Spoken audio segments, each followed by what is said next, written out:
foro que organizamos en conjunto con la Fundación 921 con Plataforma Socialista. ¿Ya? Es una conversa que hace tiempo queríamos propiciar, que hace tiempo queríamos estimular, una conversación que nos permita salir un poco de la coyuntura coyuntural que nos come con mucha intensidad en el día a día y poder darnos un espacio para que distintas expresiones de las izquierdas en el Chile actual dialoguemos. Pero antes de comenzar, vamos a recibir un saludo de Álvaro Ramis, el rector de la Academia, que muy amablemente nos ha prestado este lugar para que podamos tener esta conversación. Así que, Álvaro, te escuchamos y te agradecemos y te damos un aplauso.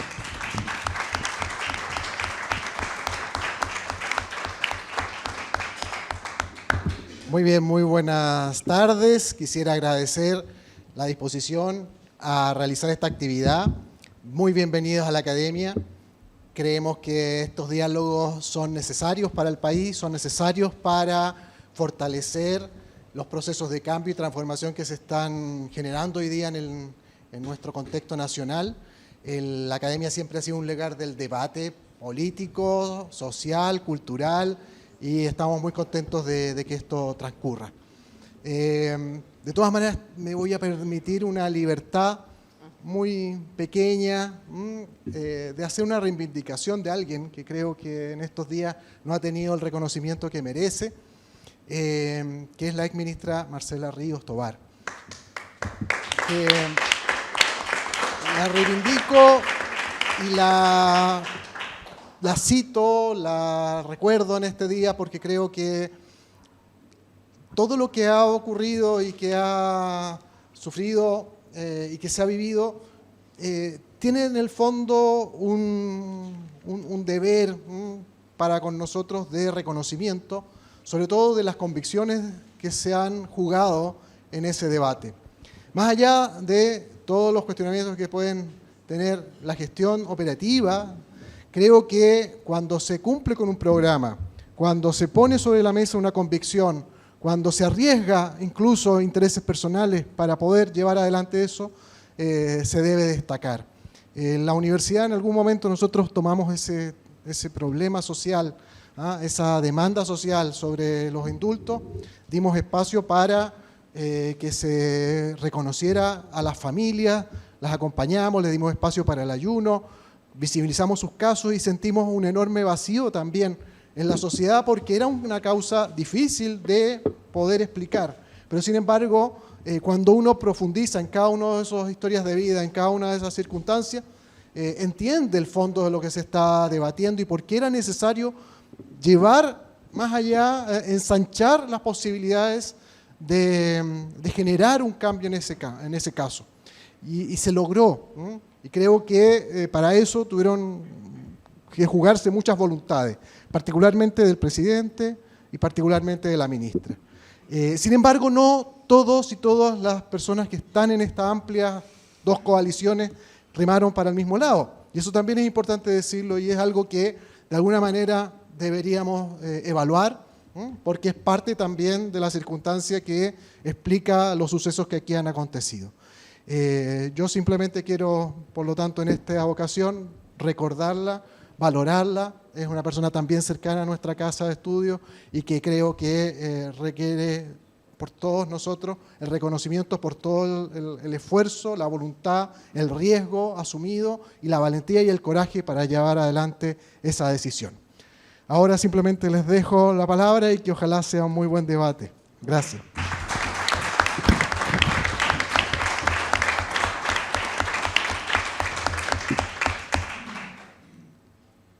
Bueno, les cuento entonces un poco cómo vamos a desarrollar esta conversación.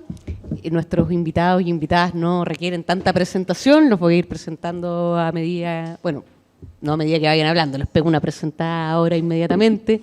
El compañero Jorge Arrate, de Plataforma Socialista, Marco Velarde, presidente del Partido Comunes, Catalina Huerta, de la Mesa Nacional de Modatima, Jimena Peralta,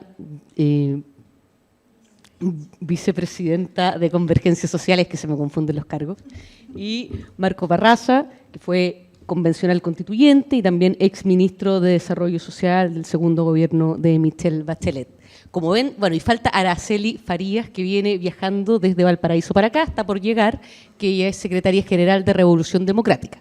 Como podemos ver, hemos querido reunir a distintas expresiones de las izquierdas en Chile. Faltan aún, la izquierda es más amplia, es más heterogénea, pero acá poner en diálogo, ¿cierto?, a partidos políticos, movimientos sociales, que creemos que son, digamos, la base para construir una unidad de la izquierda, una izquierda para el Chile del siglo XXI, y para eso queríamos esta conversación, que está dividida en 2 tandas, y después, digamos, conversación libre mientras el tiempo nos lo permita.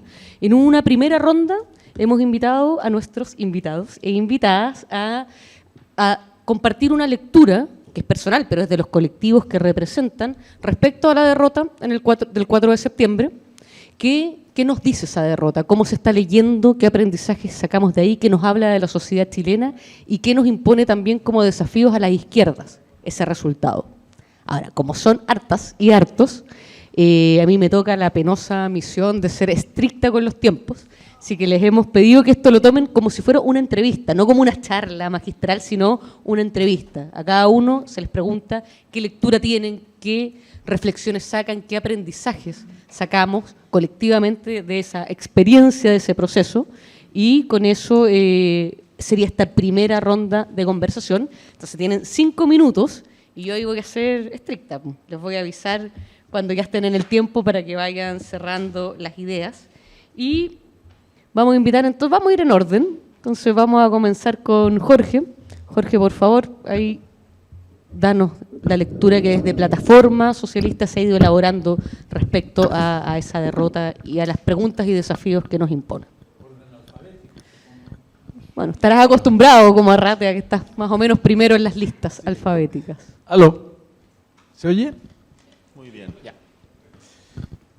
Bueno, muchas gracias por la iniciativa y por la invitación. Yo creo que lo primero que hay que constatar es que vivimos un tiempo político que es único. Único en el sentido de su singularidad. Todos los tiempos políticos son distintos unos a otros, pero este tiempo político es particularmente singular. Quiero fundar esto en 5 ideas breves. Una por minuto. 1. El estallido, que fue un notable acontecimiento en la historia social y política de Chile, entre otras razones porque tuvo una fuerte característica de movimiento social autónomo, no fue gestado ni inducido por ninguno de nuestros partidos. El estallido solo pudo terminar con la pandemia. La pandemia fue la única forma de ponerle un punto final al estallido. Las tensiones que expresó el estallido siguen pendientes, todas o en su mayoría. Desde octubre del 19 hasta ahora, no creo yo que haya habido cambios de tal magnitud que permitan decir que hay tensiones propias del estallido que se están superando. Yo espero, sin embargo, que nuestro gobierno logre algunos objetivos y podamos modificar esta apreciación. Segundo, el estallido es el que abrió el espacio constituyente, que estaba históricamente cerrado también en Chile. En Chile habíamos tenido muchas reformas constitucionales. La Constitución de 1980 fue al final un conjunto de parches y de reformas sucesivas, muchas de ellas o la mayoría positivas, en el sentido que iban limando las garras que tenía desde el punto de vista democrático la Constitución de Pinochet. Fue el estallido el que generó esa posibilidad constituyente. Tercero, nació entonces la Convención Constitucional y luego nuestra derrota de septiembre. yo quiero, en primer lugar, restablecer el juicio positivo sobre la Convención Constitucional.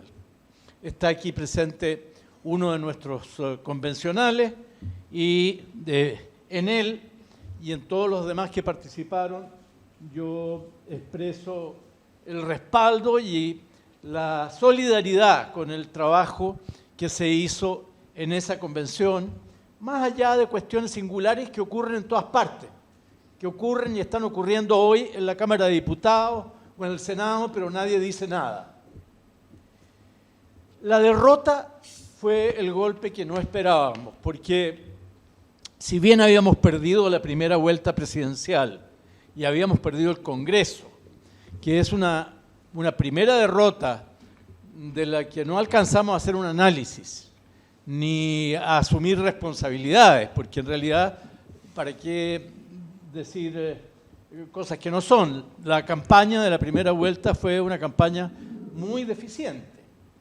Bueno, el hecho es que después de esa derrota sufrimos una inesperada en septiembre, cuando debía culminar la aprobación de esta nueva Constitución, que precisamente era el mecanismo que podía colocar por fuerza social, cultural, política, por entusiasmo, por revivir de pasiones y de esperanzas, podía colocar un cierto equilibrio en fuerzas que a nivel institucional habían quedado completamente desequilibradas.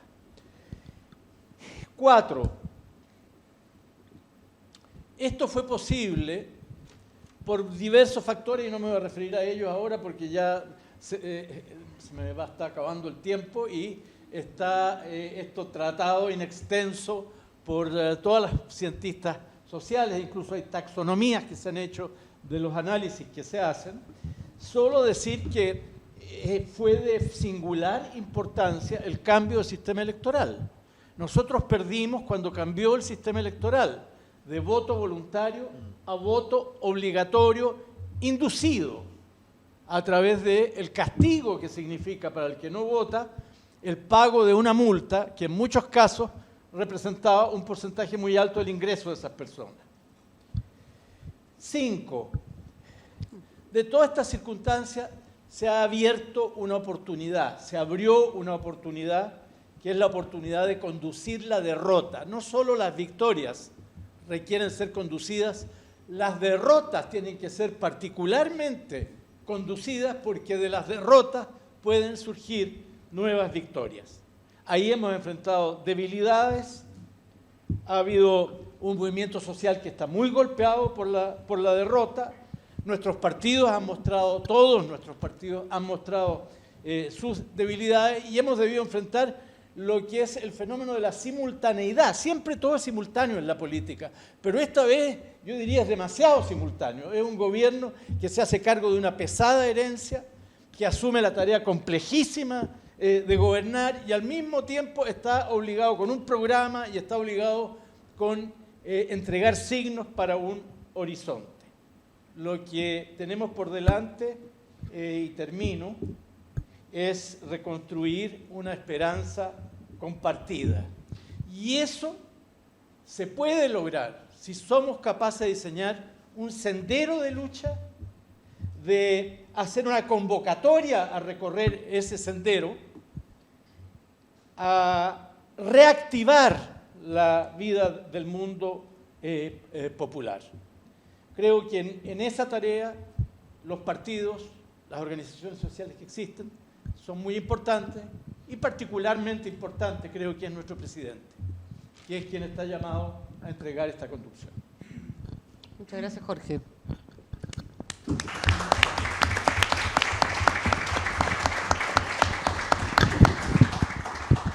Muchas gracias, Jorge. Ahora dejamos a Marco, presidente del Partido Comunes.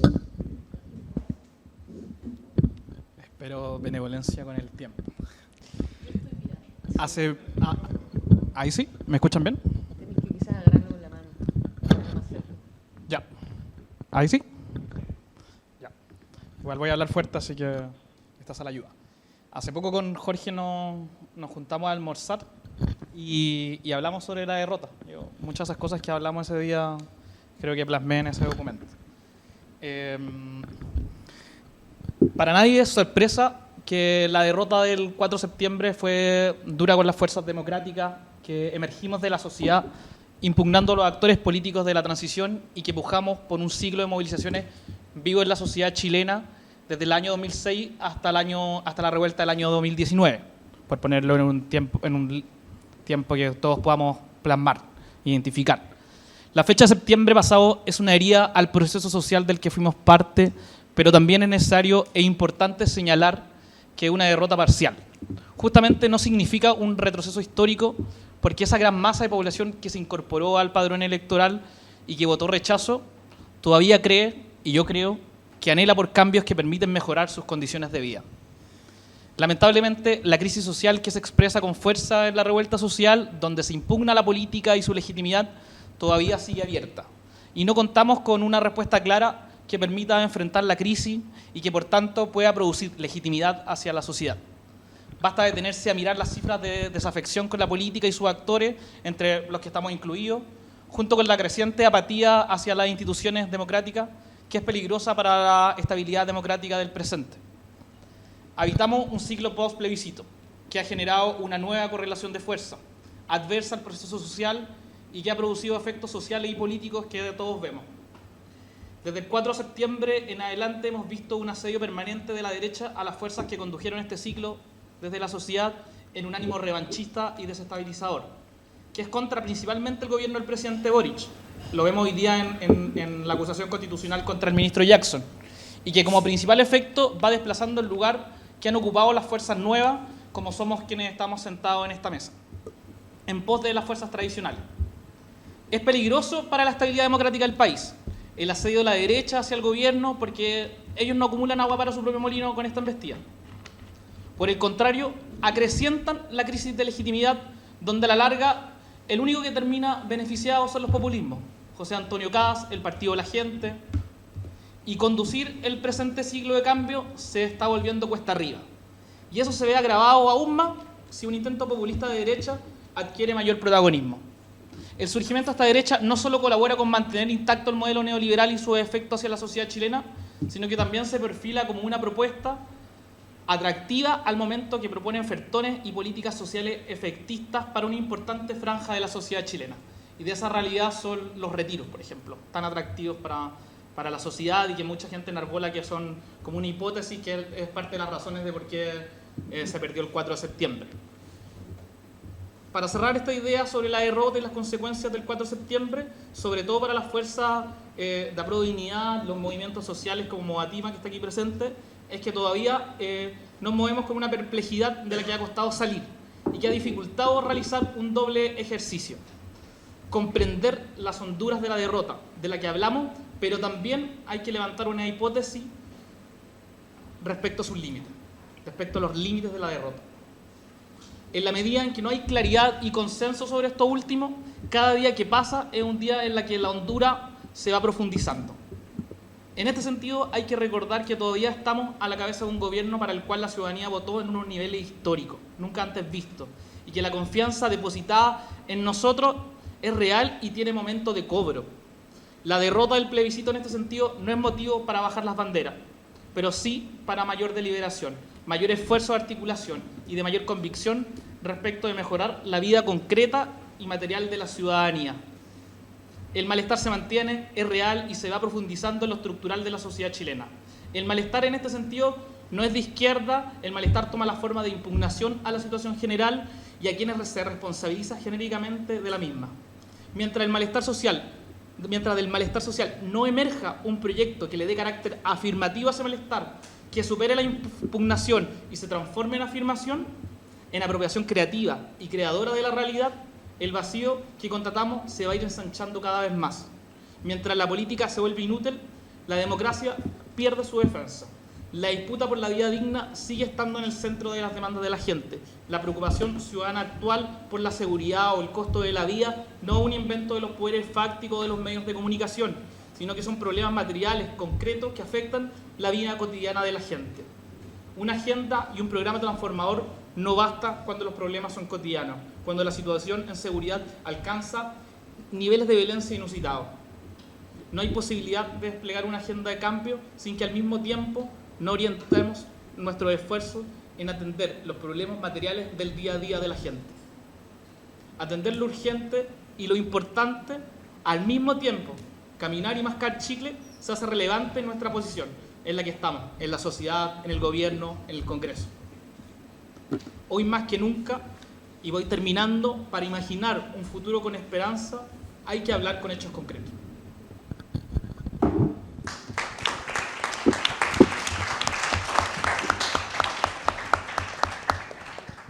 Bueno, ahora vamos a escuchar a Catalina Huerta. Catalina es de la Mesa Nacional de Modatima, como les contaba. Modatima también es un movimiento que participó directamente en el proceso constituyente, así que queremos también escuchar la lectura que tienen de esta derrota. Súper, muchas gracias. Primero que todo, agradecerle el espacio, la instancia de que hayan incluido un movimiento social dentro de este debate. Normalmente, ser ambientalista no es idéntico a ser de izquierda, y nuestro movimiento se define así, y es importante tenerlo claro, y por eso apreciamos un montón el estar acá presente. Para quienes no conocen, Modatima es un movimiento que nace en la provincia de Petorca hace aproximadamente 15 años, a raíz del acaparamiento de agua y de la escasez hídrica que había en el lugar, que tenía las comunidades sin posibilidad de poder acceder al consumo humano de agua. Desde ahí nace nuestra lucha, y cuando llegamos a la convención, ese fue nuestro principal objetivo: disputar y poder lograr y conseguir por lo menos el derecho humano al agua. Trabajamos directamente en ese orden, y consideramos que todo al menos el Estatuto de las Aguas consiguió ser de consenso. No creemos que el rechazo haya estado por el carácter ambientalista del proyecto de constitución que se rechazó. Sin embargo, hacemos el análisis, y acá me voy a ayudar de mis apuntes, de los factores de por qué se perdió el 4 de septiembre. Y efectivamente hay factores internos que tienen que ver con que no existió una priorización de las demandas que son herederas del 18 de octubre. Y por lo tanto se quiso acaparar y llevar un montón de demandas que no tenían sintonía con el pueblo de Chile. Y también hubo situaciones que evidentemente alejaron a la ciudadanía del proceso, cuestiones como Rojas Vade, etcétera.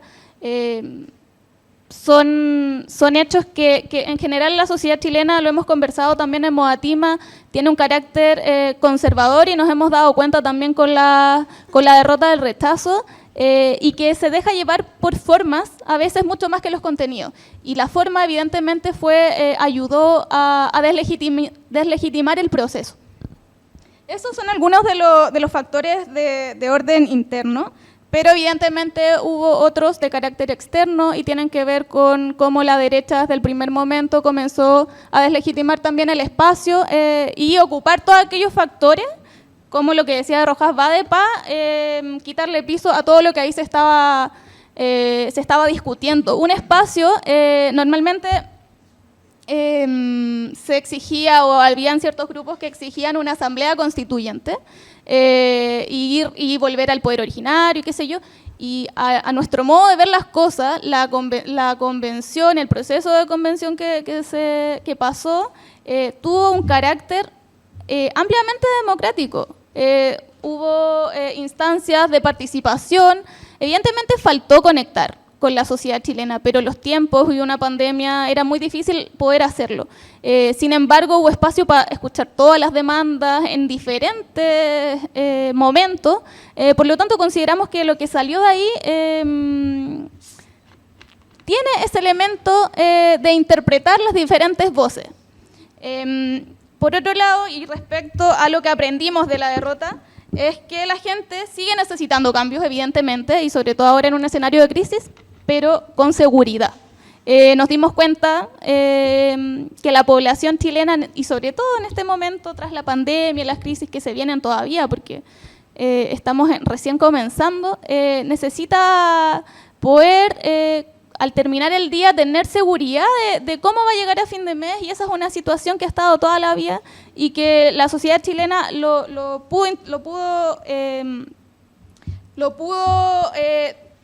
hizo dar cuenta con el resultado de la convención, del rechazo. Por otro lado, también la gente quiere participar más y no menos, y esa es una cuestión cierta.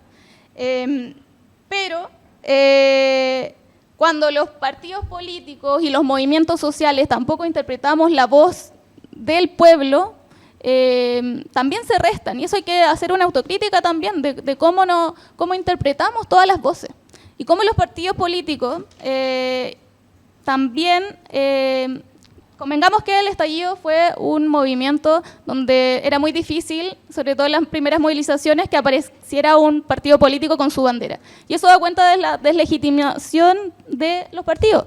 En el fondo fueron los movimientos quienes impulsaron la transformación. Por lo tanto, uno esperaría que los partidos también escucharan o estuvieran mucho más presentes respecto de las demandas de los movimientos sociales. Eso no fue antes y no está haciendo ahora tampoco. Por lo tanto, a nosotros que nos queda es seguir empujando por mayores transformaciones, pero entendiendo que acá no somos lo mismo, ¿no? Sin embargo, evidentemente existe un ánimo de colaboración, y eso nunca ha estado en duda, por lo menos desde nuestra parte. Y ya para ir cerrando, bueno, la sociedad chilena efectivamente requiere cambios urgentes, pero también estabilidad. Y eso es algo que hemos también visto como diagnóstico en Modatima, que también lo decía antes. Y, por supuesto, también me pliego a lo del voto voluntario obligatorio, que fue una de las causas de la derrota. Que hay un grupo de gente, de personas, de pueblo, que tiene esa desafección por la política y que en este momento marcó la diferencia. Y ahora ya no va a haber un retroceso y, por lo tanto, hay que saber interpretar a esa gente, a esas personas, a nuestra sociedad en el fondo. Y por último, y con esto cierro, es lo evidente en el fondo, el rol que jugaron los medios de comunicación en esta pasada, que yo creo que en términos más pragmáticos es urgente generar una ley o algo que frene un poco el ascenso de movimientos populistas y de ultraderecha con pleno consenso o espacio que le dan los medios de comunicación masivos. Esa es una tarea urgente para la izquierda, ahora, hoy. Bueno, agradecemos a Catalina y aprovechamos de darle la bienvenida a Araceli Farías, secretaria general de Revolución Democrática, que viene llegando de Valparaíso directamente, y bueno, también con alivio porque fue rechazada la acusación constitucional contra el ministro Jackson. Y yo aprovecho de hacer una breve síntesis de ideas que hasta acá han ido circulando también, para que vayamos anotando para el debate, para los próximos y próximas panelistas también. Y aquí se han dicho cosas como, por ejemplo, que hay que, asumiendo que hubo una derrota, y en eso estamos todos y todas de acuerdo, que hay que conducir la derrota, decía Jorge, pero también Marco decía que estábamos teniendo dificultades en conducir esa derrota. Al mismo tiempo se ha dicho la hipótesis de que fue una derrota parcial, que no fue una derrota completa y que por lo tanto las demandas, los anhelos del pueblo chileno que estuvieron detrás del 18 de octubre, pero también en las elecciones siguientes y en las expresiones masivas que ha tenido y contundentes del pueblo de Chile, siguen allí, y que por lo tanto no es momento de bajar las banderas. Pero también se ha dicho que ha habido elementos de autocrítica en estas intervenciones. Por ejemplo, que las izquierdas, en su amplio espectro, tanto partidos como movimientos, no supieron interpretar del todo bien a la sociedad chilena actual. O sea, que hubo ahí un desajuste de la traducción que los sectores organizados, es decir, la izquierda organizada, hizo de lo que provocó ese estallido y también de las características de la sociedad chilena actual, con sus elementos que parecieran a veces para nuestros ojos contradictorios, pero no lo son. ¿Bien? También ha habido algunas tesis al respecto. Por ejemplo, Catalina dijo que notamos aquí que la sociedad chilena es conservadora. Nos podríamos preguntar si la sociedad chilena es conservadora o no, a la luz de los resultados que se obtuvieron. También se han dicho cuestiones que resuenan. Por ejemplo, el pueblo chileno demanda cambios y estabilidad al mismo tiempo. Y al parecer no fuimos capaces de ofrecer un camino de cambios, pero de seguridad y estabilidad. Y también se ha dicho, ¿cierto?, hasta acá la cuestión del juego que hizo la derecha, los medios de comunicación, las fake news, y es una pregunta que la izquierda se está haciendo en el mundo. Y ahí uno también se podría preguntar si, por ejemplo, instrumentos como una ley de medios son o no son instrumentos suficientes, por cierto necesarios, pero suficientes para detener el avance de las extremas derechas. Entonces, digo como a modo de síntesis de lo que hasta acá se ha dicho, hemos tenido 3 intervenciones, quedan 3 más, así que en base a eso también podemos elaborar un debate a propósito. Así que ahora es el turno de Jimena Peralta. Jimena es vicepresidenta de Convergencia Social, el partido del presidente de la República. Así que bueno, Jimena, te escuchamos. ¿Se escucha bien, cierto? Sí. Bacán. Bueno, yo soy Jimena, soy de Convergencia. Cuando hablaba Jorge decía que se han hecho muchos análisis, pero yo me pregunto si han sido audibles esos análisis en la sociedad. Yo creo que más bien no. Y es contradictorio, o al menos una tensión, que para nosotras y nosotros es la pregunta por el 4 de septiembre, o más bien qué mostró el 4 de septiembre que estaba pasando hace un tiempo atrás, sea una pregunta que nos va a convocar por años, creo yo, y sin embargo que para una mesa chilena que está tomando 11 es tan fácil. Nosotros acá vamos a hablar de todas las causas que creemos que son hipótesis posibles sobre por qué fracasó, y la familia chilena lo encuentra muy lógico. Bueno, se hizo más o menos mal la cuestión, porque no le gustó a la gente de la convención. ¿Cómo transitamos la simplicidad de eso versus más fuerte? Versus la complejidad que estamos tratando de hacer acá. Yo quería compartir la visión que tenemos desde Convergencia sobre por qué fracasamos, y lo digo en plural porque creo que lo principal es la autocrítica de parte de las izquierdas. Primero, y quizás creo lo más estructural, es que hubo un déficit profundo de conducción estratégica de la Convención Constitucional como órgano. Y uno se puede preguntar, bueno, ¿y por qué? Esa conducción estratégica produjo que no hubiera comunicación estratégica, que no hubiera un órgano que se legitimara, que el debate político que se daba ahí no fuera el debate de la sociedad. ¿Por qué pasó eso?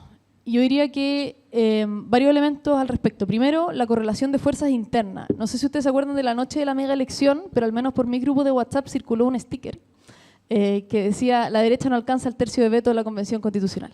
Y nosotros lo mandábamos, pensando que era la raja, que la derecha no hubiera alcanzado el tercio de veto.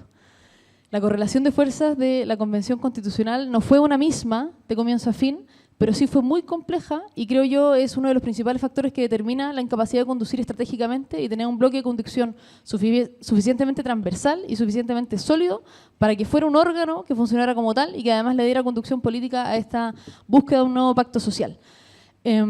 Para dialogar un poco con lo que plantea Catalina, yo creo que uno de los signos más importantes de la Convención fue su dispersión. Y yo no tengo una diferencia de principio con la independencia. De hecho, la autonomía respecto al poder económico me parece clave, y creo que esa independencia existe dentro de los partidos políticos y fuera de los partidos políticos en movimientos que son partidos aunque no estén inscritos ante el CERVEL. Pero lamentablemente la independencia no significó eso. En muchos casos significó no tener un proyecto colectivo. Y entonces la correlación de fuerza en conjunto con la dispersión nos llevó a tener una dinámica que tú también bien lo decías, Catalina, que no tenía priorización, porque tú para poder tener normas sobre sistema político, sobre forma de Estado, necesitabas hacer concesiones a cada una de las agendas particulares que ahí estaba, y de alguna forma conseguir los 2/3 que necesitábamos para aprobar una norma fue un poquito sacrificar la transversalidad requerida en la sociedad. La correlación interna de la Convención fue muy compleja. También la correlación de fuerzas por fuera de la Convención fue muy compleja y fue cambiando. En los últimos meses hemos tenido mucha medición cuantitativa de cuál es la correlación de fuerza en la que estamos, como si eso pudiera ser tan fácil. Pero bueno, ha habido muchas elecciones. El mismo día de la mega elección fue la elección municipal, ¿cierto? La elección de gobernadores, tuvimos la primaria, la primera, la segunda vuelta, tuvimos la elección parlamentaria, en algunos lados tuvimos senatorial, en otros no. Y esa correlación de fuerzas que nos indicaba era absolutamente confusa, pero ciertamente aquella que hubo el día de la mega elección, que eligió, por ejemplo, concejalías que hasta hoy conocemos como independientes, como muy extrañas en el mundo de los gobiernos locales, esa fue muy distinta a la elección parlamentaria y a la elección presidencial. Perdimos la primera vuelta, la derecha ganó en la elección parlamentaria, y efectivamente esa pérdida no es solamente que uno diga 1, 2, 3 hago la pérdida, sino que no hablamos, no debatimos profundamente sobre el alcance de esa derrota. Y creo también, para hacer una autocrítica además, que los partidos no le dimos prioridad a la conducción de la Convención Constitucional. Hubo una dinámica de que la Convención era autónoma en un mal sentido de ese término, que los partidos no teníamos que estar ahí. Y eso se generó incluso una cuestión como media de piel. Déjennos, no entienden cómo funcionan las dinámicas de la convención. Y los partidos, además, sobre todo nuestros partidos, muy abocados a la presidencial. Y eso creo que fue un déficit que no se puede volver a repetir en el proceso que viene. En segundo lugar, creo que la campaña fue muy crítica. En la campaña se expresaron tesis que no eran de la campaña misma, sino que eran de atrás. La famosa cuña a los 30 años se vivía en la campaña, porque no todos los partidos nos jugábamos lo mismo y no todas las fuerzas sociales nos jugábamos lo mismo. Y había algunos que jugaban a ganar o ganar. ¿Ganáramos el apruebo o ganar el rechazo? Ganar o ganar. Una reivindicación incluso generacional, biográfica, una búsqueda de una revancha, que yo creo que significó que la diversidad que tuvimos en la campaña fuera un punto de quiebre. Y no una potencia, como puede ser en el gobierno del presidente Boric. En la campaña fue dispersión, fue grieta profunda. Y eso significó, por ejemplo, que ni siquiera pudimos tener una franja juntos, nos costó mucho salir a la calle juntos, estuvimos ahogados en esta idea de reformar, aprobar, rechazar, mejorar, es buena pero, bueno, no es tan buena, etcétera. Y por cierto, que el plebiscito haya sido con voto obligatorio, sería demasiado simple que nosotros dijéramos, perdimos por el voto obligatorio. Bueno, no, pues es que había un diseño que al principio tenía voto voluntario. Si ese es el problema, que esa pata quedó coja. Y en segundo lugar, y también de forma autocrítica, yo creo que a quienes éramos oposición al presidente Piñera nos pesó la gana de ser una oposición más dura y solicitar la postergación del plebiscito sin ver cuáles serían las consecuencias de que un gobierno enfrentara un plebiscito a pocos meses de asumir. Recién instalado, con una alianza que no terminaba de cuajar, con mucha dificultad en la gobernanza del poder y precisamente además, si es que atrás teníamos esta reflexión de que lo destituyente todavía no lograba generar un nuevo orden, complejo era que nosotros estuviéramos gobernando para el tiempo del plebiscito. Con esto voy terminando. Creo que no pensamos el proceso de adelante para atrás, buscando ganar el plebiscito. Y esto esto está documentado. Había muchos que pensaban que el plebiscito no se iba a perder porque la Constitución era buena y que cuando llegara el texto la gente se iba a dar cuenta que era bueno. Eso fue una ingenuidad gigante, entre otras cosas porque el proceso tenía un diseño y también las condiciones políticas que estuvieron ahí atentaban contra que ganáramos el plebiscito. Y una última reflexión sobre el proceso de politización de los 2000 y en general la politización que nos trae al proceso constituyente. Yo no creo que la revuelta haya sido solamente movimiento social y que los partidos no hayan tenido un rol ahí. A mí me tocó la revuelta en Punta Arenas y esta idea de que los distintos malestares podían ponerse debajo del concepto necesitamos una nueva constitución mediante una asamblea constituyente, la hicieron militantes, y no quiero decir militantes inscritos ante el CERVEL con una ficha, sino militantes de los movimientos sociales, de los movimientos políticos, también de los partidos, y empezamos a cantar, pues de poquito, sí, es posible, es urgente, asamblea, eso pasó, no fue pura espontaneidad. Y también se puso a prueba la tesis de que un proceso constituyente era capaz de darle paraguas a todo el malestar social. Y creo que no, pues nos faltó materialismo, eso está claro. Me pasé mucho el tiempo, así que disculpen. Gracias por su escucha. Gracias, Jimena. Todos tienen derecho a un breve margen de exceso. Bueno, ahora es el turno de Marcos Barraza, del Partido Comunista, ex convencional constituyente, ex ministro de Desarrollo Social. Marco. Gracias. Saludar a mis compañeras y compañeros de panel y a las y los organizadores. Nosotros como Partido Comunista, tras el 4 de septiembre, nos acometimos rápidamente a colectivamente tratar de construir un diagnóstico proyectivo de las causas de la derrota con la finalidad explícita de poder construir un nuevo escenario. Creo que un punto referencial es que la Convención Constituyente y el proyecto de texto constitucional, pese a su rechazo, es el hito democrático más importante en términos de mandato soberano que ha experimentado Chile. Y reivindicarlo no tiene que ver con solo una resistencia frente a la derecha, sino que con proyectar procesos de equivalencia y envergadura similar.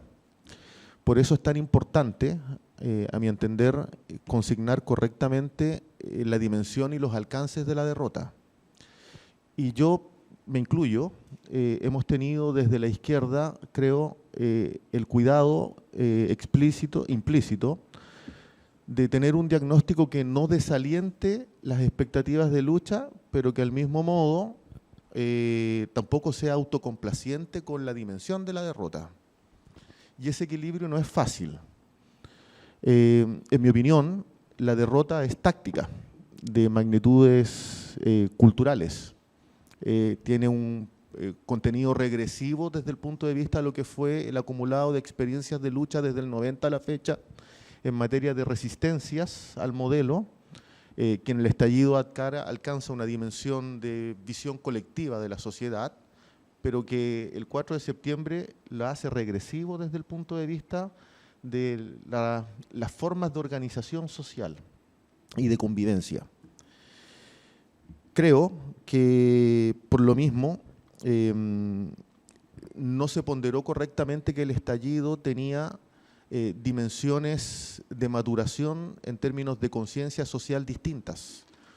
Cohabitaban, por decirlo coloquialmente, indignados, con visiones emancipatorias, con visiones civilizatorias distintas, con gente que tenía disgusto, con justa razón y agobio por el abuso exacerbado en materia de deudas.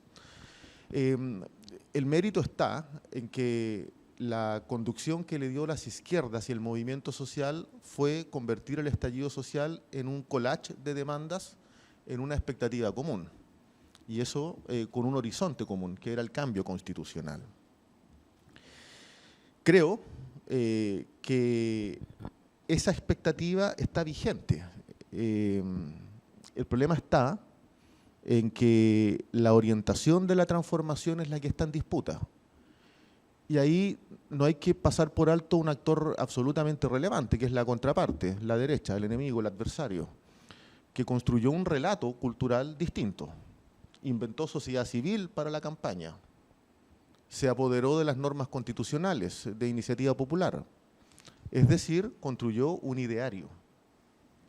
Y está en disputa esa transformación, porque lo que yo percibo es una derecha que quiere apoderarse del ideario constitucional. Por eso es tan importante darle continuidad al proceso constituyente, porque no estamos en un proceso de, podríamos decir, de guerra de posiciones donde tenemos un dique de contención. La derecha sigue avanzando. Si no enfrentábamos la continuidad del proceso constituyente, corríamos el riesgo de que la oleada derechizante pasara por encima de todos y de todas.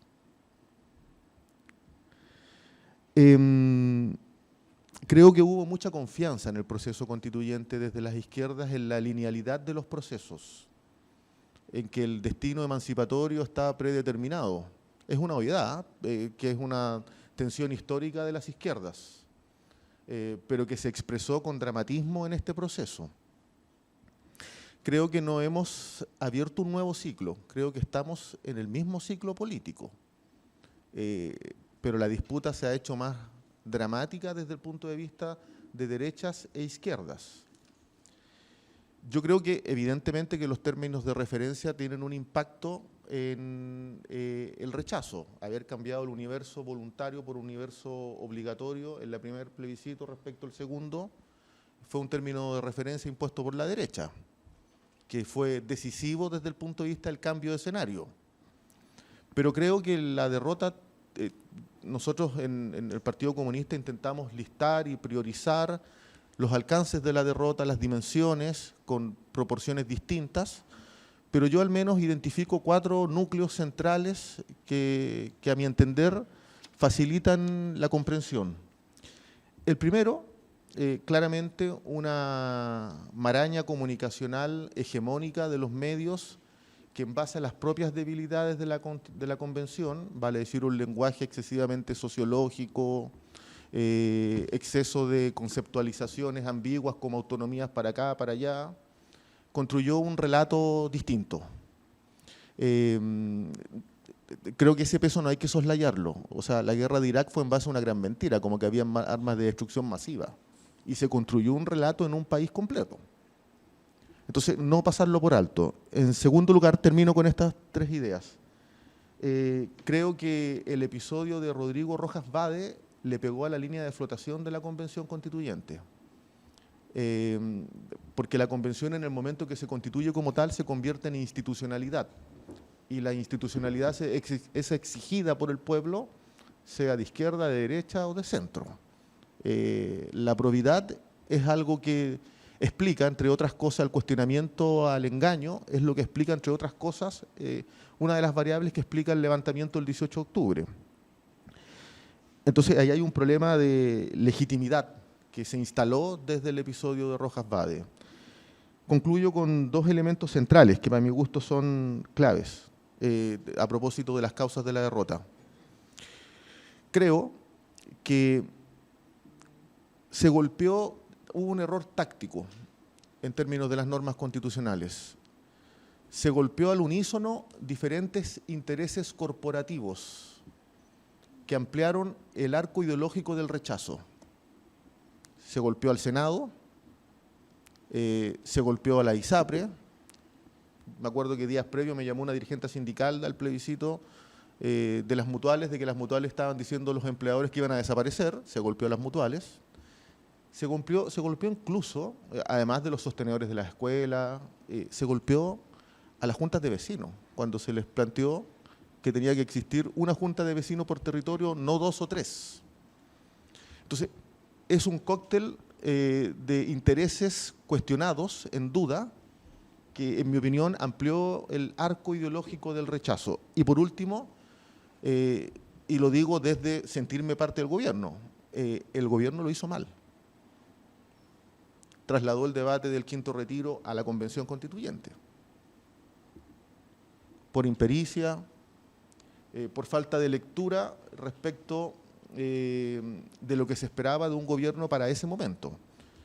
Y creo que lo que se esperaba de un gobierno para ese momento, y se sigue esperando para este momento, es que aborde con decisión el problema de la crisis económica y el alza en el costo de la vida, que sigue desafectando a un universo importante de la ciudadanía.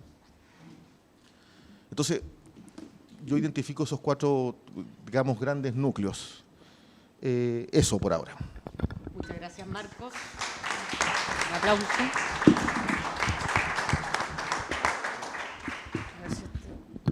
Bueno, y ahora vamos con Araceli. A ver si quizás este es más largo.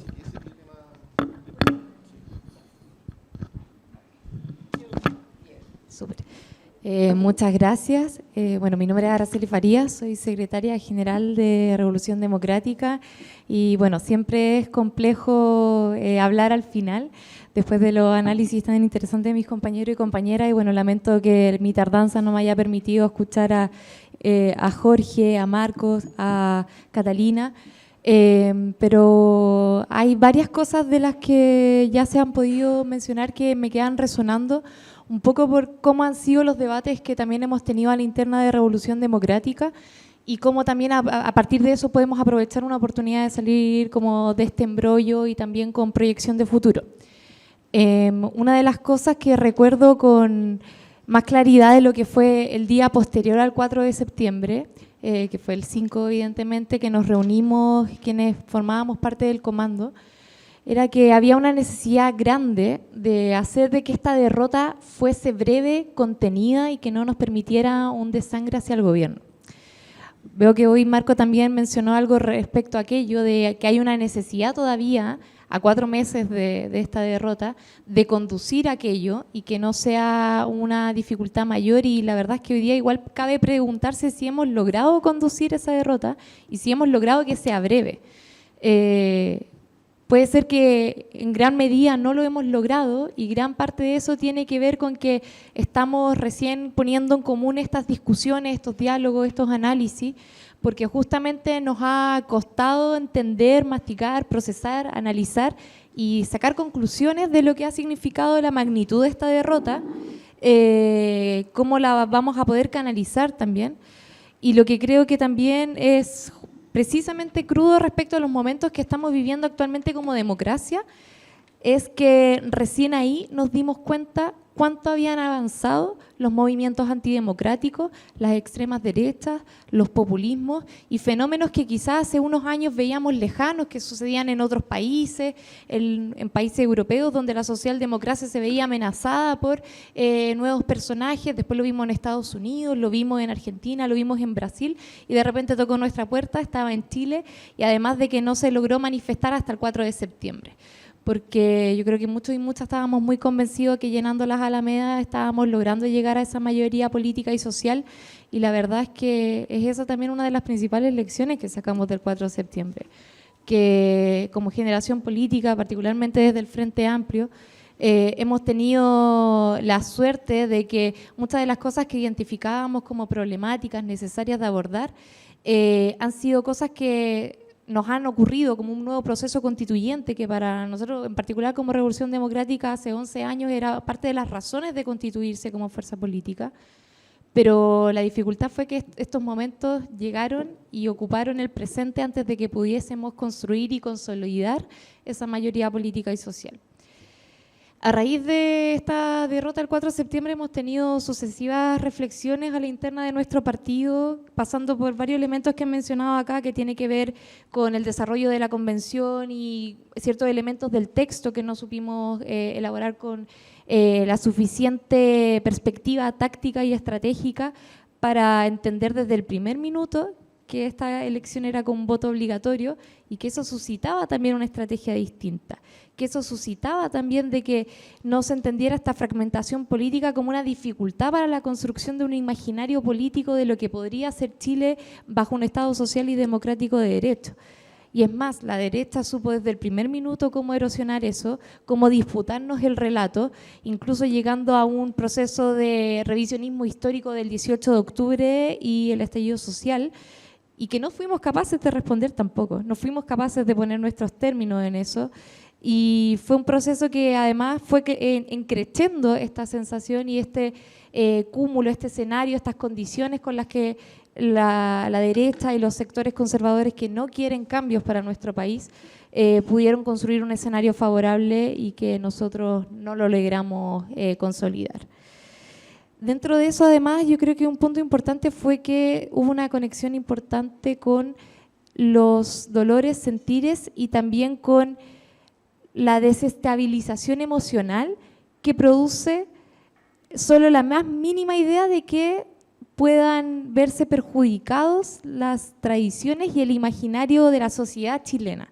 Y eso lo hicieron a través de poner en riesgo que íbamos a seguir siendo un país, que íbamos a seguir teniendo bandera, himno nacional, pero yo creo que no es menor reconocer estos elementos, estos insumos quizás más estéticos también del imaginario chileno que respondían a otra estrategia también que debimos haber tomado en ese momento. No quiero redundar en cosas que ya he escuchado, pero sí en algunas cosas que creo que es importante destacarlas, sobre todo porque el voto obligatorio va a ser algo que nos va a seguir acompañando. Y más que culparlo, yo creo que tenemos que ver cómo construimos las condiciones para que esta profundización de la democracia y de la toma de decisiones sea también un activo para nosotros y para la construcción de esas mayorías políticas y sociales. Y para ello creo que es importante como reconocer que partimos la campaña tarde, la partimos como esperando que ese momento político iba a ser suficiente para poder hacerle ver de que lo que se estaba construyendo aquí iba a ser suficiente para llegar a las familias, llegar a los distintos rincones de nuestro país.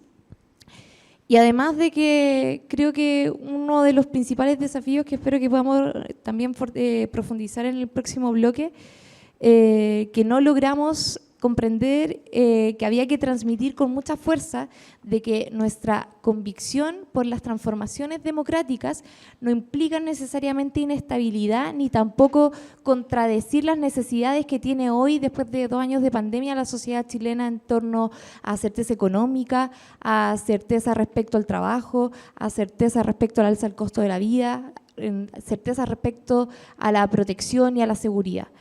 Creo que el principal desafío que tenemos es justamente demostrar que la convicción de transformaciones es justamente la forma de generar esa estabilidad que no hemos tenido en nuestro país hace mucho tiempo. y hoy tenemos una oportunidad también en los próximos 3 años de gobierno de construir esa realidad y esa forma de hacer política que demuestre de que esta dirección nos va a permitir también avanzar como país. Muchas gracias.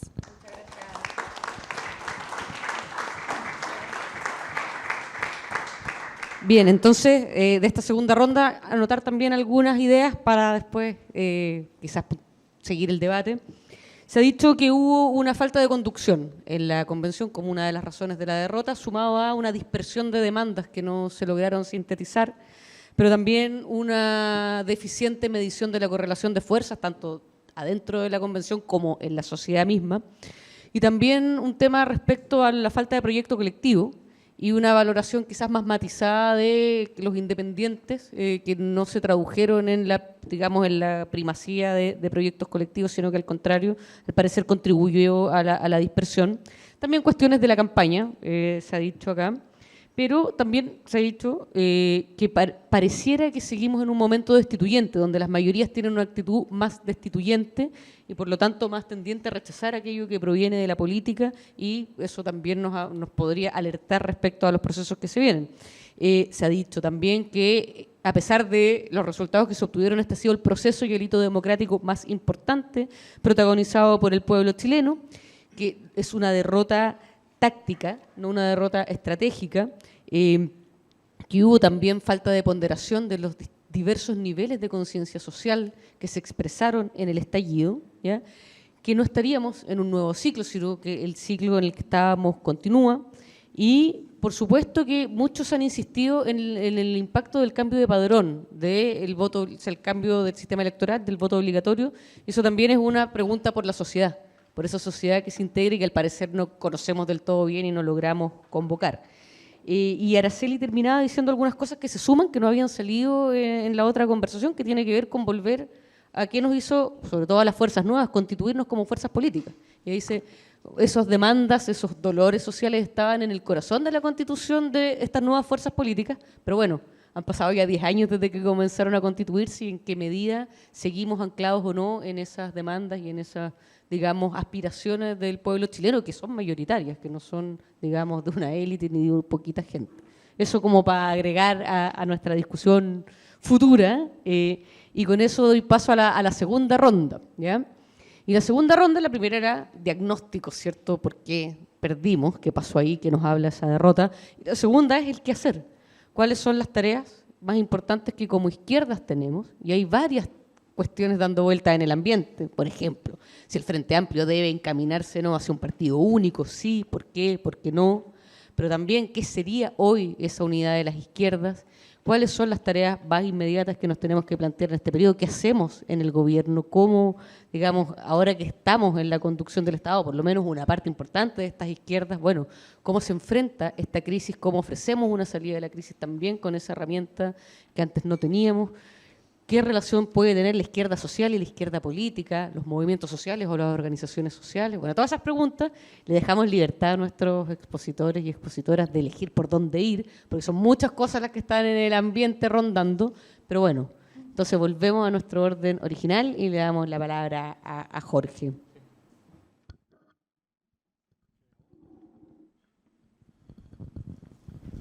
Bueno, yo terminé diciendo anteriormente que teníamos que reconstruir una esperanza compartida y que para eso había que diseñar un sendero de lucha, hacer una convocatoria, activar al mundo popular.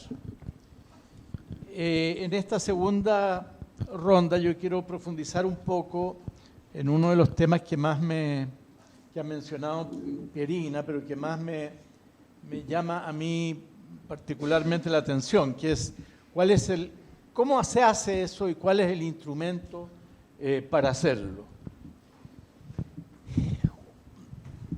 Me gusta este tema porque es más fantasioso que los anteriores. Yo creo que la política, además, tiene que ser un ejercicio de fantasía. En la política hay que imaginar cosas, hay que inventar cosas. Si uno no inventa y solo imita, generalmente va a fracasar.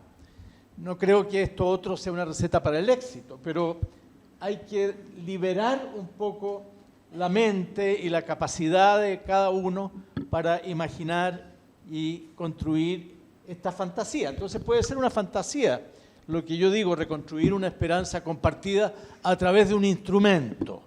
Un instrumento que es que representa la voluntad colectiva. Yo creo que no tenemos hoy día una fuerte voluntad colectiva. Yo creo que estamos muy desperdigados, estamos muy dispersos. Quizá hablo desde Plataforma Socialista, que es de las organizaciones más nuevas, y nosotros nos incorporamos a Prueba de Dignidad, pero la verdad es que finalmente nos hemos ido dando cuenta que en realidad a Prueba de Dignidad era un pacto electoral, porque en los últimos 4 meses no se reunió nunca, salvo los presidentes de los partidos de Apruebo Dignidad o los parlamentarios de Apruebo Dignidad en el Congreso. Pero entonces el sitio es el Congreso y son los presidentes de los partidos. Hay organizaciones que no son partidos, hay organizaciones sociales, en fin, Apruebo Dignidad creo yo que no ha asumido a fondo lo que es la generación de un instrumento que represente una voluntad colectiva. Provengo de una izquierda que no es imitable hoy día por razones históricas, pero además porque no es conveniente hacerlo. No creo que las imitaciones conduzcan a nada bueno, como lo acabo de decir. Pero esa izquierda se constituyó sobre la base de una voluntad colectiva que se fue generando y que se cristalizó en una cosa que se llamó el allendismo y que se denominaba el movimiento popular. Hoy día no podemos hacer eso mismo porque no está a la orden del día, no están los mismos elementos. El mundo ha cambiado tremendamente entre hace 50 o 60 o 70 años y hoy día. Entonces, ¿qué es lo que podemos hacer? Sabemos que no podemos hacer partidos como los que había en el siglo XXI.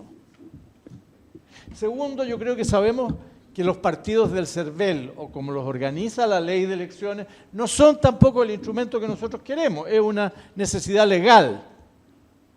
Nos sirven porque legalmente nos permiten cumplir la función. Pero como modelo de voluntad colectiva, a mí no me atrae ni los partidos que tuvimos, ni los partidos del CERVEL. Creo que hay que inventar, y para inventar hay que preguntarse si nosotros vamos a llegar a una nueva organización de las fuerzas populares que en el pasado se identificaron, gran parte de ellas, con el allendismo. ¿Cómo se milita allí? ¿Cómo es la militancia? ¿Qué significa militar? Yo escuché con mucho gusto el otro día al presidente en una reunión con la Junta de Vecinos en que dijo cada uno tiene que ir e inscribirse a su Junta de Vecinos. ¿Cuántos lo han hecho? ¿Cuántos lo han hecho? ¿Cuántos lo hemos? Bueno, yo estoy inscrito, pero ¿cuántos de que no están inscritos lo han hecho después de lo que dijo el presidente? Militar significa en la nueva organización militar en el registro político del partido, o también debe cumplirse la condición de tener una militancia social al mismo tiempo, por lo menos. ¿Qué significa en esta nueva organización dirigir? La dirigencia, ¿cuánto tiempo dirige? ¿Cuántos años dirige? ¿Hay rotación?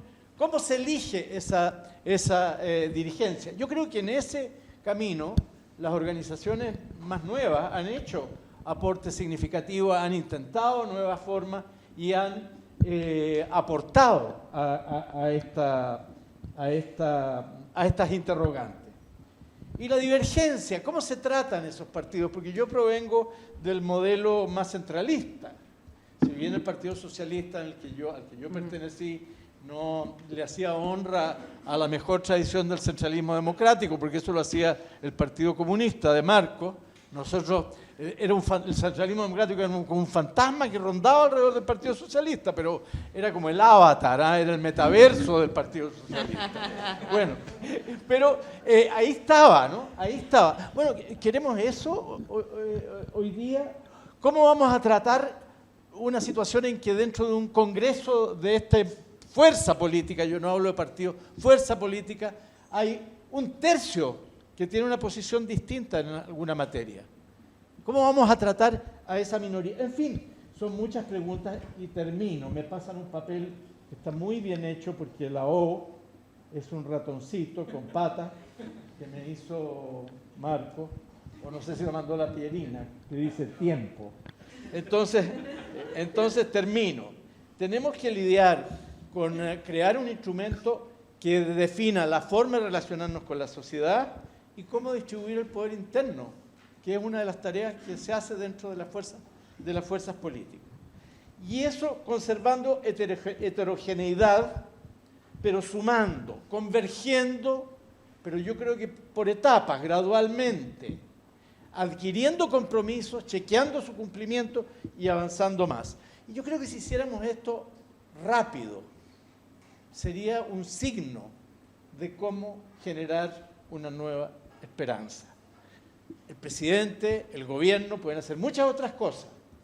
Nosotros, militantes de organizaciones, lo que pudiéramos hacer es una cosa de este tipo. Muchas gracias, Jorge.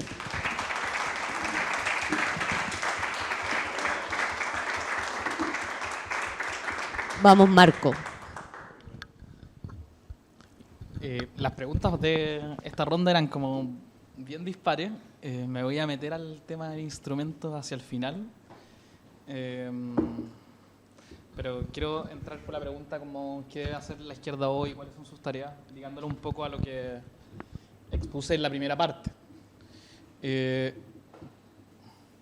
que es importante el ejercicio que estamos haciendo acá, en el cual uno realiza la crítica, es autocrítico, pero no hay que ser autoflagelante, porque si bien militamos y debemos como darle vuelta a la idea de la derrota, hay que salir adelante. O sea, no a cualquier costo ni como por un ejercicio mecánico de militancia, sino que hay que salir adelante porque finalmente estamos peleando como por las condiciones de vida nuestra, de nuestros seres queridos, pero también del pueblo, que es un poco lo que nos tiene la militancia. Y tenemos que aprender a militar en la derrota y ser victoriosos en la derrota.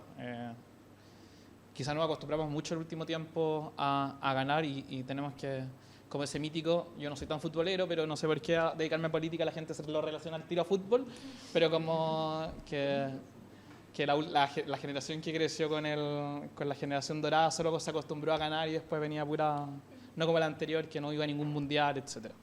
Como un poco a eso, tenemos que acostumbrarnos también a militar en la derrota. Yo sí creo que durante la década anterior construimos una mayoría social importante que nos hace estar en el lugar en el que estamos. Si miramos el vaso medio lleno o somos optimistas, este sigue siendo el momento histórico más promisorio para un proceso de cambio desde la Unidad Popular. De ser unos miles el 2006, luchando contra la injusticia, llegamos a ser millones en octubre del 2019. Quizás no por las mismas razones, pero habían millones de gente movilizada en la calle con esperanzas de cambio. Con esa misma fuerza se construyeron organizaciones sociales, federaciones de estudiantes, crecimos en la institucionalidad y ganamos la presidencia de la República. Hoy construimos una fuerza social y electoral relevante que antes no existía. No obstante, todavía le faltan a las fuerzas de cambio madurar mucha fuerza propia para constituirse como una fuerza política que encabece la sociedad y pueda resolver la crisis social abierta en octubre del 2019. Lo anterior implica que las fuerzas de cambio no se reafirmen ni se abracen al 38% que obtuvimos el 4 de septiembre, a las franjas sociales que quieren cambio o a las demandas que produjimos en el signo de impugnación a la transición. Debemos entender que estamos en un momento político distinto y con mayores dificultades, que para avanzar requerimos construir mayorías sociales y electorales más grandes que las que ya alcanzamos. Y en este momento cabe legítimamente preguntarse si es que tocamos techo, y honestamente yo creo que no tocamos techo, que todavía hay espacio para reconstruir la esperanza, una idea que Jorge le ha dado vuelta en sus dos intervenciones, y obtener sobre todo como legitimidad social y estabilidad, algo que ha estado presente en nuestras palabras. Que para mantener el ciclo de cambio abierto es necesario una alianza social y política amplia que permita ser soporte de los cambios, pero también de la tarea más importante que hoy día tenemos, que es ser gobierno, de los procesos electorales que se vienen y también de construir mayoría, pero por sobre todo que le dé estabilidad a la democracia. El surgimiento de extremas derechas en Chile y el mundo hacen que esta sea una tarea de vital importancia, la de dar estabilidad. En esta alianza o entendimiento, yo creo que considero imprescindible, y quizás nos duele la guata después de todo lo que construimos, o sea, de toda la crítica que hicimos hacia los partidos de la concertación en la década pasada, que necesitamos reafirmar la alianza que estamos constituyendo en el actual gobierno. Las fuerzas constituidas en el Frente Amplio, Pro Dignidad y movimientos sociales por sí mismos no bastan para enfrentar la tarea de producir estabilidad y legitimidad. La unidad política a conformar tiene que tener una táctica y horizonte programático, que hay que ajustar, discutir, criticar, pero no puede ser en el vacío o sin un programa claro. Si la alianza es mera administración, corremos el riesgo de retroceder al siglo anterior. Esta alianza le tiene que permitir a nuestro gobierno avanzar en derechos sociales, en una agenda que yo creo que es desarrollista, y hay que plantear en serio el camino hacia un nuevo modelo de desarrollo que de base no impacta a las comunidades humanas y tampoco al medio ambiente. Y ahí reafirmo lo que pasó ayer con decirle no a Dominga. Y en políticas sociales que beneficien a amplias franjas sociales que se han visto afectadas por el neoliberalismo. Por ejemplo, el fin al CAE, que es una demanda que es propia de quienes nos venimos movilizando, a mí me toca personalmente, y también de una lucha decidida contra los abusos. Sin ser inocente, creo que las complejidades del escenario político actual dificultan las posibilidades de avanzar en reformas sociales que enfrenten directamente al neoliberalismo y hagan nacer un Estado social. Pero no obstante, esta alianza que contribuimos políticamente, institucionalmente, pero también socialmente, debe pujar por un camino que permita avanzar en cuestiones mínimas como una reforma previsional y de salud, como botón de muestra que llegamos a hacer cambios para concretar cambios. Llegamos a ser gobierno para concretar cambios, no sé si se había entendido esa idea. De esta manera podremos contar con avances significativos para hacer real y concreta nuestra constitución social y política como izquierdas del siglo XXI en el futuro inmediato. Y por último me gustaría dos ideas plantear que a mí no me parece ilógico que en el escenario actual donde hay que producir legitimidad y estabilidad que tengamos una seria conversación o un acuerdo o un diálogo con algunos sectores del empresariado. Y eso está pasando con las 40 horas, está pasando también en la Araucanía, no con cualquiera, porque no nos podemos permitir que los fascismos avancen, y por eso hay que ser críticos con ellos y con quien quieran hacer alianzas para derrotar a ese fascismo. Y eso hay que darle más discusión en nuestra izquierda. Y por último, yo creo que sobre la idea del instrumento, que quizás podemos discutir después en las partes de las preguntas, yo sí apuesto por construir instrumentos políticos más grandes, no por sumas de siglas o por sumas de orgánicas, sino que como instrumentos políticos con un programa claro de transformación, que los actuales no bastan, que no sean la militancia cervel de un mero proyecto político, sino que nos representen culturalmente y socialmente. No hemos construido ese aparato político que represente a la sociedad chilena que estuvo ahí en el estallido. No hemos construido ese aparato político que no necesariamente es la forma de partido, sino que eso que logró pujar la unidad popular. Y ahí tenemos que construir. Y eso se hace con mucha fraternidad, crítica, política de por medio. Y no se hace de un día para otro. Entonces, y tampoco no basta con el Frente Amplio, sino que hay más allá del Frente Amplio, incluir a movimientos sociales, incluir a otros espacios de orgánica. Y no necesariamente esta es la idea partido, quizás sí lo puede ser. Pero necesitamos construir proyectos políticos que identifiquen a sectores populares, sociales. No bastamos con los que estamos acá.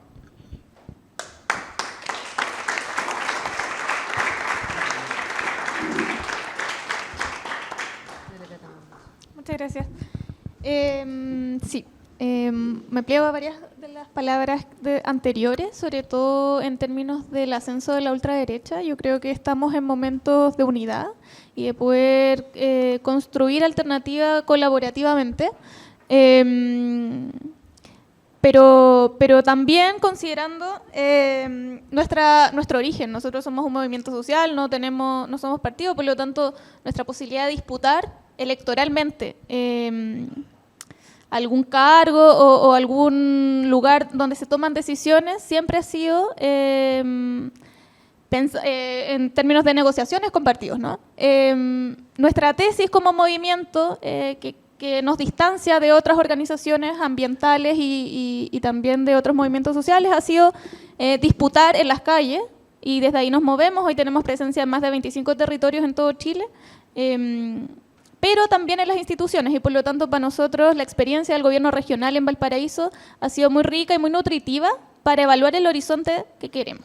Desde ahí también hablamos, y es lo que voy a comentar ahora, y tiene que ver con que efectivamente necesitamos articularnos mejor, sin soberbia, entre el mundo social y político, y eso supone una relación de sintonía, una relación simétrica. ¿Y por qué lo digo? Porque normalmente hay como una distancia, como en el fondo nosotros hicimos campaña por un gobierno progresista, que lo es, pero como que, y más allá de hacer campaña, nos comprometimos con el programa porque consideramos que efectivamente avanzaba en un horizonte al que queremos llegar, pero luego cuando queremos incidir o estar más presentes ya no estamos. Digo, como no participamos ni siquiera del acuerdo constituyente, etcétera, y cuando se hacen los cónclaves tampoco estamos presentes, y eso es importante y hay que tenerlo en cuenta, porque si queremos construir alternativa social y política,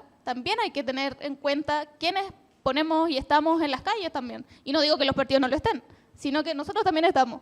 Y estamos desde la lucha territorial, estamos desde la impugnación, porque también hacemos la crítica a un gobierno que lo hemos visto en muchas oportunidades muy desorientado. Y sobre todo, me sumo a lo de Marco, también saludamos el acuerdo, la votación de Dominga, pero nos llevamos un fuerte... estamos descontentos, por ejemplo, con el TPP-11. Cuestiones que para nosotros eran intransables. Digo, entendemos la correlación de fuerzas, pero tampoco somos un movimiento que va a perder de vista su agenda, porque actuamos con coherencia, no podemos mostrarnos diferentes. Tiene que ver con nuestra consecuencia y con nuestros horizontes. Y a la hora, por ejemplo, de generar articulación, esperamos eso también, ¿no? Nosotras saludamos con mucha alegría este espacio, porque siento que no lo ha habido y que es necesario también para el futuro, para seguir construyendo, y esperamos seguir siendo parte de eso, y de manera más colaborativa también. Además, quisiera decir que nuestro movimiento está por la defensa del agua, por la recuperación de las aguas y por la descentralización. Y nos parece ese punto súper importante, porque en el fondo, cuando hablamos de generar alternativa política, para nosotros una parte importante es generar alternativa política con un fuerte anclaje territorial. Y eso es lo que somos hoy, y eso es lo que esperamos también de otros movimientos, que se sitúe hacia allá, porque en el fondo el rechazo también tiene que ver con un cambio cultural, ¿no? ¿Cómo llegamos al mundo popular cuando tiene expectativas, anhelos y esperanzas que están muy alejados de los idearios de la izquierda?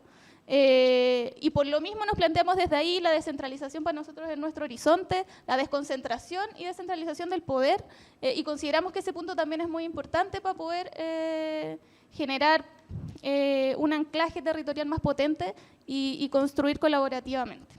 Hasta ahí me quedo por ahora. Muchas gracias, Catalina.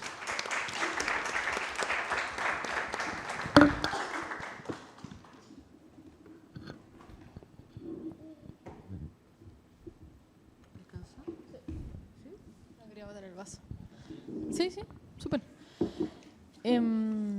Aquí dejo el ratoncito. Bueno, yo pienso que una de las tareas urgentes hoy día es tener este tipo de debate. Generar una voluntad común, como decía Jorge, generar una reflexión común que anteceda a esa voluntad, que se ponga objetivos.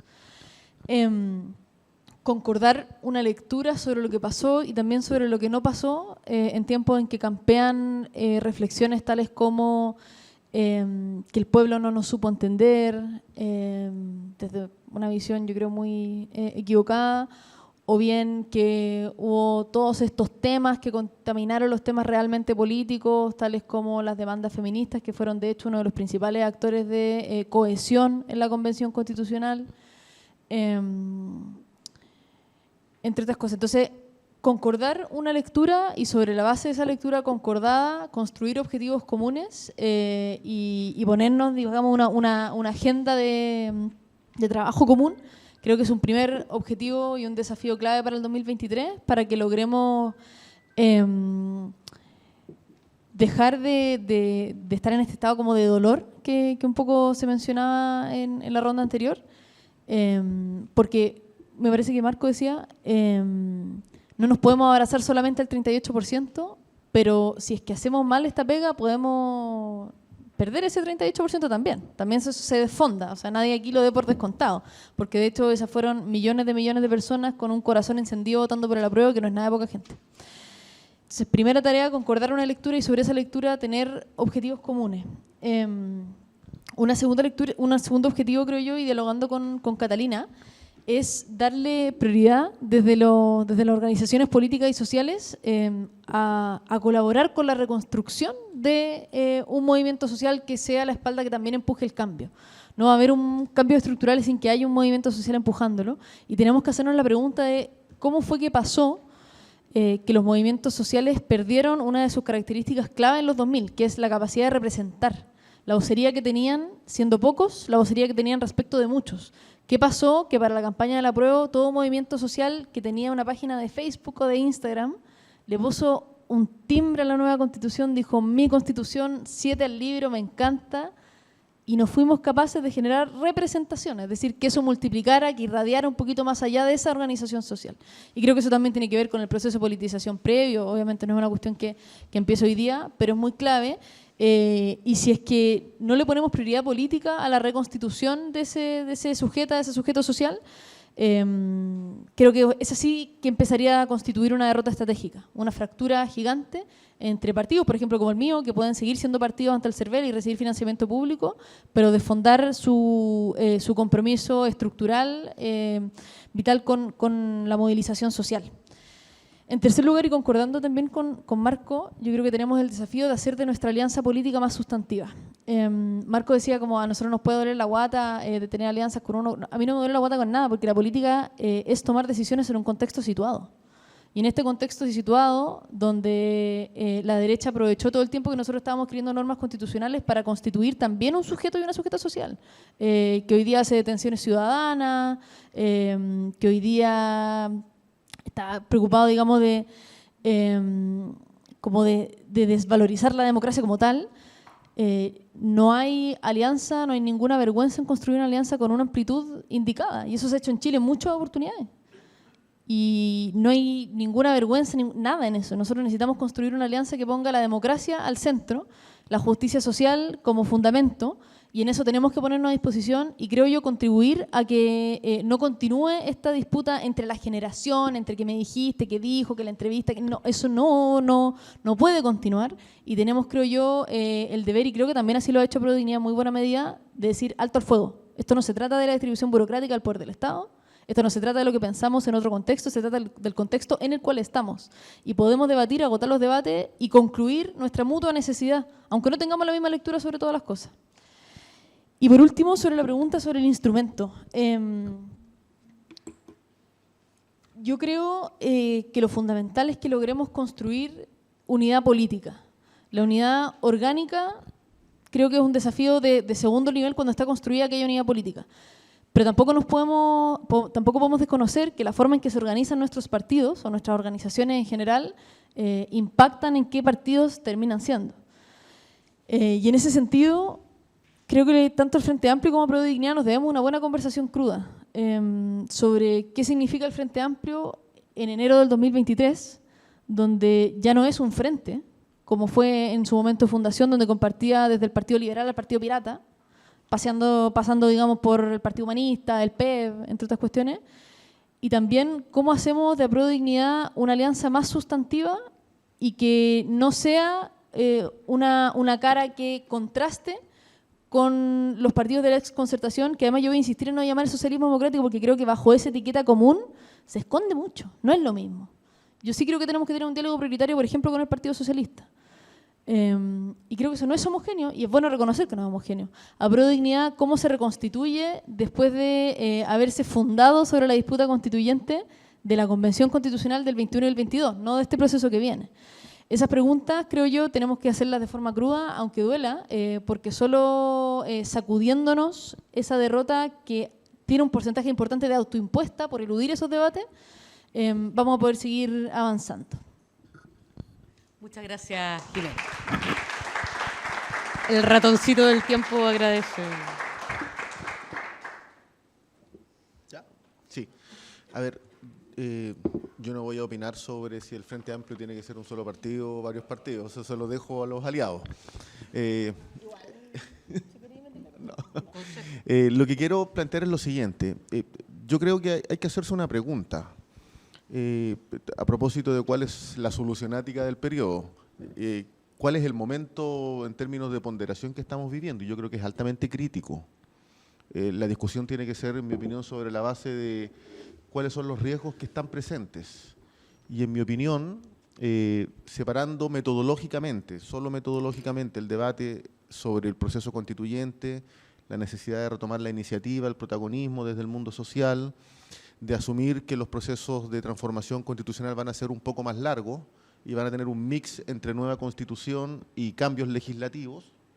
Despejado eso, creo que el momento que vivimos es de altísimo riesgo, porque lo que está en cuestión es la viabilidad de un proyecto de izquierda en el corto, en el mediano y en el largo plazo.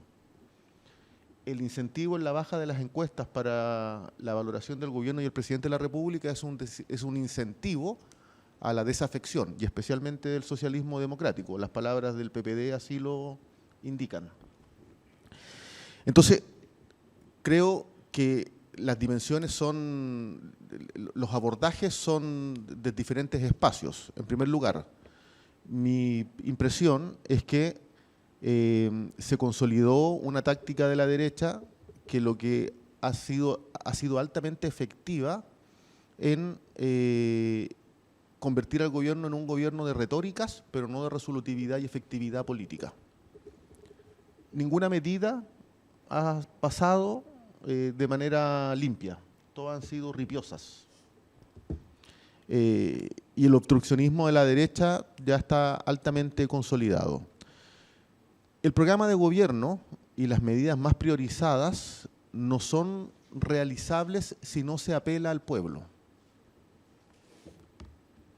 Y eso significa también construir una correlación de fuerzas con el llamado socialismo democrático y el apruebo dignidad, que establezca una hoja de ruta clara respecto de cuáles son los principales objetivos, pero con una cuestión que es central, que el pueblo perciba que algo gana. Si el pueblo no percibe que algo gana, es difícil sostener las reformas en la calle. Y el gobierno debiese ser el principal preocupado de que exista un movimiento social que sostenga esas demandas. El origen del fracaso de la nueva mayoría como proyecto de mediano y largo plazo es cuando se disoció el movimiento social de las reformas, de la institucionalidad, especialmente en educación. Se creó un movimiento de colegios subvencionados y desde las izquierdas se resistió la reforma en educación. Entonces, ahí hay una tensión clave. Si no hay una percepción de ganancia desde el pueblo, desde el mundo social, las reformas son muy difíciles de implementar. En segundo lugar, yo creo que la discusión sobre el instrumento para efectos de desafío de las izquierdas transformadoras y los movimientos sociales, más bien se resuelve intencionando acuerdos tácticos entre las izquierdas, los partidos y los movimientos sociales respecto de cuáles son los elementos centrales de transformación, más que una discusión de instrumentos. No vamos a llegar a acuerdo. Y no vamos a llegar a acuerdo porque tampoco llegamos en la convención a acuerdo. La valoración que se hace respecto de orgánicas distintas tiene que ver con básicamente discusiones de carácter histórico. El punto está en que quienes fuimos derrotados el 4 de septiembre son los partidos de izquierda y los movimientos sociales. O sea, compartimos una situación común. Entonces, yo creo que hay que intencionar un acuerdo táctico que ponga al centro objetivos determinados. Creo, yo también me encuentro dentro de aquellos que viví con dolor la suscripción del TPP-11. Lo entiendo en el marco de las correlaciones de fuerza. La pregunta es, ¿qué respuesta le va a dar al gobierno desde el punto de vista de la soberanía nacional, por ejemplo, la empresa nacional del litio? Porque aquí está en disputa medidas políticas sociales y medidas de largo plazo en materia de soberanía. Creo que el gobierno requiere una inyección de efectividad, resolutividad, de un cuerpo cohesionado. Un ejemplo, se propone la creación de un tren, se anuncia el tren de Valparaíso a la región metropolitana. Se cuestiona desde la alcaldía de Valparaíso que no llegue a Valpo directamente, a donde se quiere que llegue. Se cuestiona desde el puerto de San Antonio que no llega al puerto donde va a estar el megapuerto. Al único que escuché decir que era viable fue al exministro de Piñera, de Economía. Pero no escuché a las fuerzas democráticas del gobierno defender una aspiración tan legítima. Entonces, no hay cuerpo que defienda, y el tema de los indultos es muy ilustrativo. 2/3 de la coalición guardó silencio desde el gobierno. Entonces, si queremos ser consistentes con las demandas y con los propósitos enunciados por el gobierno, se requiere de primero efectividad, resolutividad en el quehacer del gobierno, porque diagnósticos hay. El punto está en cómo se aborda la política en el presente y, en segundo lugar, un discurso altamente cohesionado. Eso. Gracias Marcos.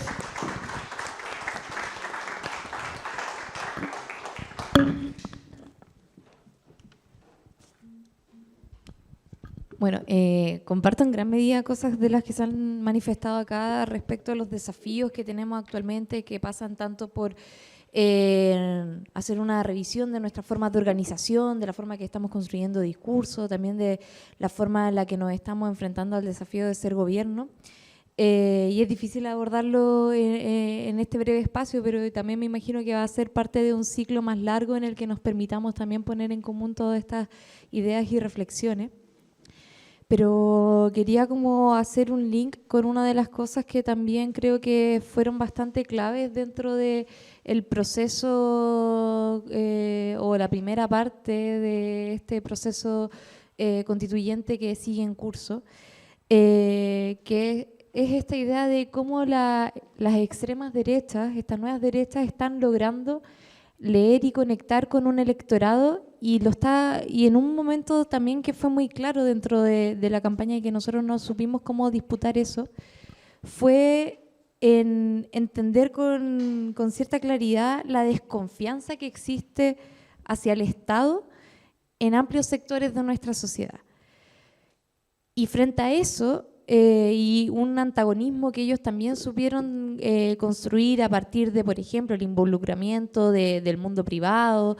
Sabemos la participación que tuvieron tanto en la publicidad y en distintas esferas quizás más subterráneas, las ISAPRE, las FP, respecto a toda la inversión que también hubo para reforzar un poco ese discurso. Creo que es importante que podamos ver cómo revertir aquello, porque cuando nosotros mostrábamos a través del texto de la nueva Constitución de que ahora el vivir iba a ser mejor porque iba a haber más Estado en distintas áreas de la vida, respecto, por ejemplo, a derechos sociales, respecto, por ejemplo, al Sistema Nacional de Cuidado y un montón de cuestiones que para nosotros son bien vitales. Quizás para muchas personas era como, ¿pero de qué Estado me estáis hablando? Si en mi población no entra el Estado, no entra Carabineros, no hay CEFAM, no llegan las escuelas públicas. Entonces hay muchos espacios todavía en nuestro territorio nacional donde el Estado no llega. Y para lograr también construir esa legitimidad de que el Estado es capaz de cambiarle la vida a las personas y que es necesario que esté más involucrado en distintos procesos, tenemos que también dar cuenta de cómo se construye ese Estado. Y creo que tenemos además la oportunidad de hacerlo a través de, por ejemplo, el actual gobierno, donde hay un programa que avanza justamente hacia dirección, pero tenemos que ser más enfáticos de que lo que se está haciendo a través de voluntad política de quienes hoy conducen el país es lo que podría ser nuestro pacto social y que no va a depender de los distintos vaivenes del sistema democrático, porque sabemos que desde el 2009 hasta hoy las elecciones han sido impugnadoras. Hemos ido de un lado a otro en cada una de las elecciones, entonces tampoco sabemos si vamos a lograr en el corto o mediano plazo revertir aquello, pero tratemos de transmitir a la ciudadanía de que lo que buscamos hacer con este proceso es habilitar ese canal suficiente para que podamos construir ese mejor vivir y que sea parte también de nuestro entendimiento común. Y una de las formas de hacerlo también es que podamos, a través de que nuestra convicción transformadora y que sea un relato que sepamos que no podemos permitir a la derecha de que termine transformando cualquier cosa que suene a transformaciones en algo negativo. Porque eso es lo que está haciendo hoy día, a través de este intento de establecer unas relaciones espurias entre nosotros y la inestabilidad, nosotros y la falta de seguridad, nosotros y la falta de certeza, sino que construir esa nueva normalidad a través de lo que podemos hacer ahora y el potencial transformador que tenemos. Y esto es la única llave, creo yo, que nos va a permitir frenar a la extrema derecha. Porque en la medida de que la política sea incapaz de solucionar los problemas de las personas, sea incapaz de solucionar los problemas de inflación, de desempleo, de protección social, de seguridad, la verdad es que estamos generando el caldo de cultivo para que se nos cuelen por el costado todos estos movimientos de ultraderecha que tensionan, erosionan y a través de la impugnación hacia la política, pero sin ofrecer algo para construir, construyen mayorías, lo han hecho en otros espacios, llegan a las instituciones a través de la democracia, cuando la gente se da cuenta de que no cumplen, pierden las elecciones, pero construyen este escenario de inestabilidad tan potente que basta con aleonar a su gente como para que te vayan a asaltar las instituciones más importantes de las democracias. Y es por eso que las democracias están en riesgo y tenemos que generar los incentivos, los escenarios, construir las condiciones para que la política les sirva a las personas.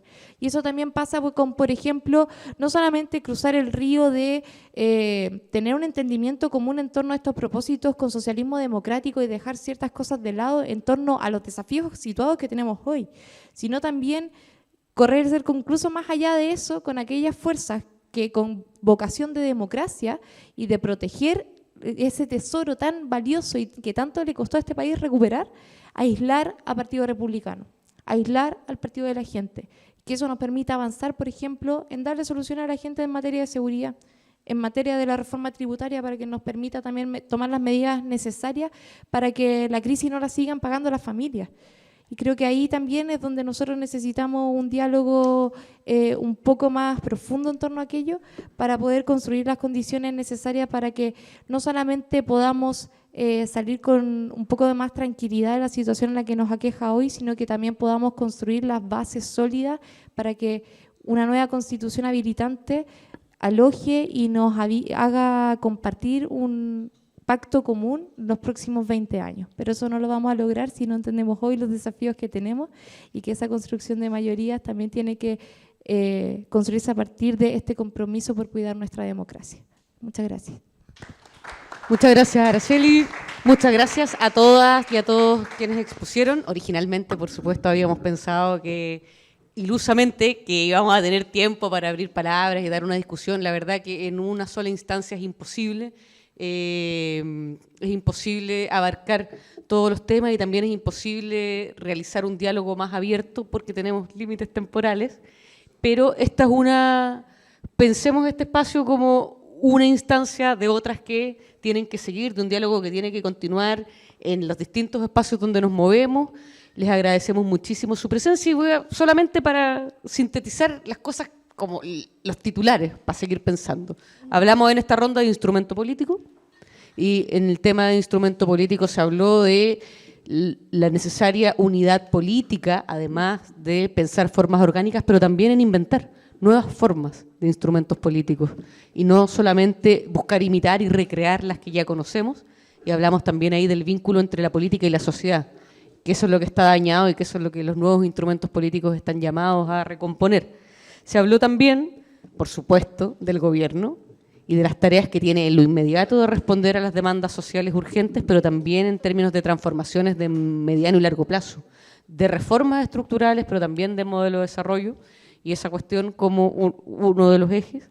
Se habló también, por cierto, de la alianza de gobierno, y ahí con, digamos, todas las dificultades y tensiones que eso tiene, pero también con la conciencia de la necesidad mutua de fortalecer esa alianza. Y se habló también de la amenaza de la democracia, que quizás es el problema, la amenaza más grande y el horizonte, digamos, más peligroso y desolador que tenemos ahí al frente, con un contexto regional que nos habla de un futuro posible, si es que eso no lo asumimos de manera, digamos, seria y contundente como tarea de las izquierdas. Y bueno, quedan todas esas conversaciones como cruzadas y pendientes.